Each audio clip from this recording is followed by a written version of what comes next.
Thank you, Mr. Speaker. I rise today because this is one of the top priorities for me as the ranking Democrat on education. And we've heard a lot of messaging today in unity about how we have to do more for our kids and improving reading and literacy and competency, and that our kids and our parents and our communities and our teachers deserve better and they deserve more. And I am thrilled to hear the language of my colleagues on the other side talk about the need to do more. And when I took the position of ranking on education, I met with my colleague, the chair of education, the assembly representative to the 1st District. And when we spoke in that initial meeting, we talked about the need to work collaboratively on reading and literacy. And in that meeting, I committed to my colleague and said, I will do everything I can in my power to create good legislation that is bipartisan, that finds areas of compromise, that meets the needs of our teachers and our kids, and gets something across the finish line. And I'm true to my word, and I meant that. And so, as much as I am thankful to my colleague from the 1st for his work since November, as he mentioned on the floor, I have not been involved, nor have members of my caucus been involved in the drafting of this bill. And I think that's really important because our best work comes from the compromise at the table over months of conversation as we work with partners both in and out of the building and with our agencies. In March, when the chair of the Education Committee called a public hearing on literacy, I spent the entire month of February talking to every single group I possibly could talk to. Every person on every side of this issue I talked to. I spent hours listening to podcasts and reading books, things that I agreed with and things that I didn't, because I wanted to immerse myself into this issue because I felt so passionately that this was something that we could do.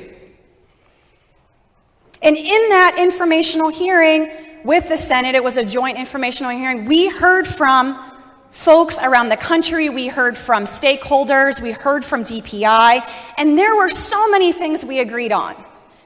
And I felt after that meeting very hopeful that there was good policy there in those conversations.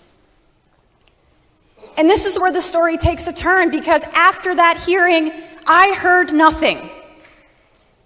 I asked over and over again what was happening, what were we working on? And I asked to be included in the negotiations and in the drafts. But all I heard from partners was something is happening, but I kept being told, you can't be involved in this because we're working with DPI.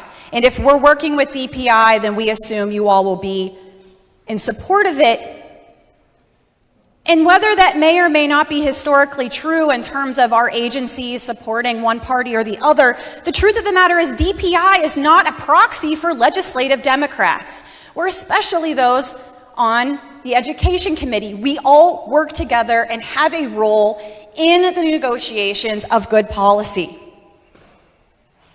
And so today, this sort of positioning, Mr. Speaker, that this is a bipartisan bill, it feels disingenuous at best, but quite frankly, it feels like orchestrated chaos to me.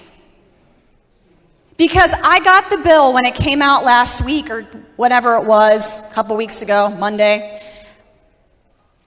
When I received the bill, since then, there were multiple amendments. It was sent to State Affairs. It was like trying to play a game of whack-a-mole, Mr. Speaker. And again, it's very difficult when you're trying to do your best work when you're only given 3 pieces to a 50-piece puzzle. And then you're trying to guess what the intentions are.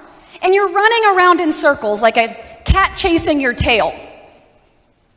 And it feels like I'm being toyed with. It feels like we're being toyed with. This morning when the amendment came forward, I was happy to see that my colleague from the first adjusted and made changes to the bill because, yes, one of the main issues that we had was around the mandatory retention and the harms and the way that it would be implemented. And I applaud that effort. And I believe that the other provisions, some of the other provisions in the amendment do good, just work.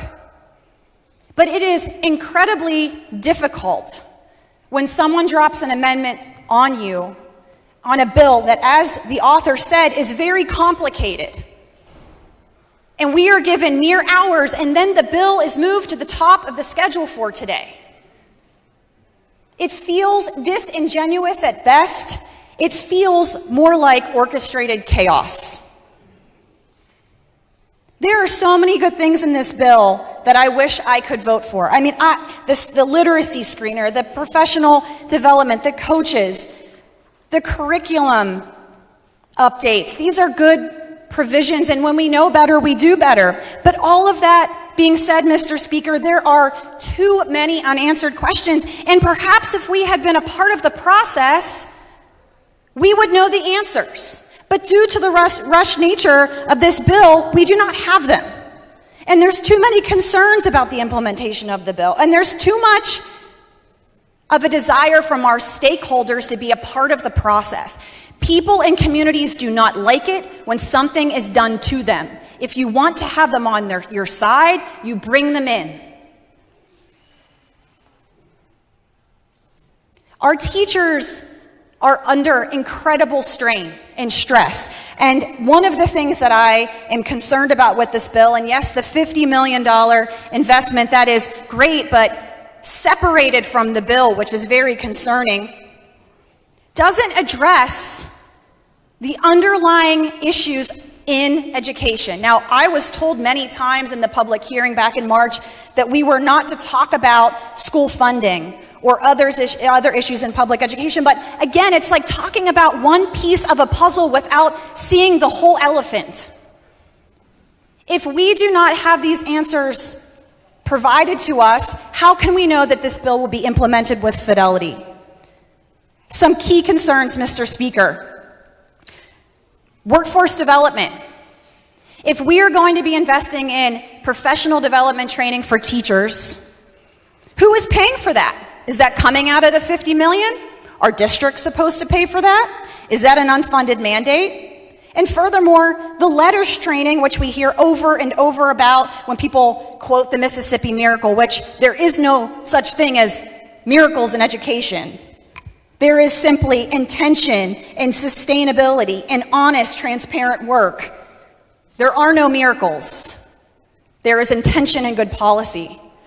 But this letters training, Mr. Speaker, it takes 2 years, 160 hours. And a third of teachers leave after 5 years.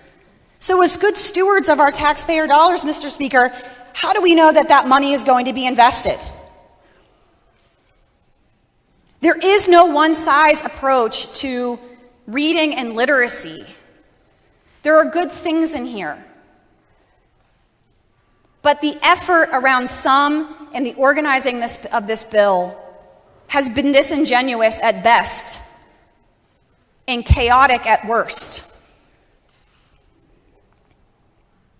I urge this body, Mr. Speaker, to put partisanship aside, take this bill up in committee, rework it, work with our partners. We want to pass this bill. We want a good budget for our schools. We want our kids to be fed. We want increased per pupil funding. We want special education reimbursements to go up because none of this happens in a silo. There is no deadline on this bill, folks. The $50 million is there, and it will be there when we have good policy to back it up and when we have our partners on board. And as much as it pains me, Mr. Speaker, I cannot vote for this bill. I wish I could. There's too many unanswered questions, and it didn't have to be this way. The vote is no. Representative from the